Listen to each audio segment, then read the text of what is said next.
Now I working here.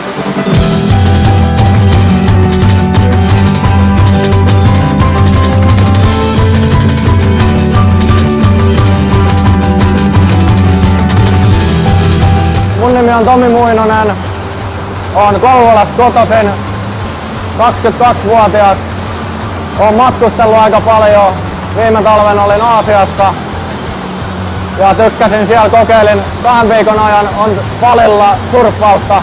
Rakastuin tähän touhuun ja tykkään tosi paljon tästä ja olin rakentaa täällä nämä molemmat altaat amerikkalaisen kaverin kanssa, jonka kanssa tultiin tosi hyvin juttuun ja hän sit tuntee tämän meidän managerin tää, kuka on espanjalainen tässä ja ehdotti minua, että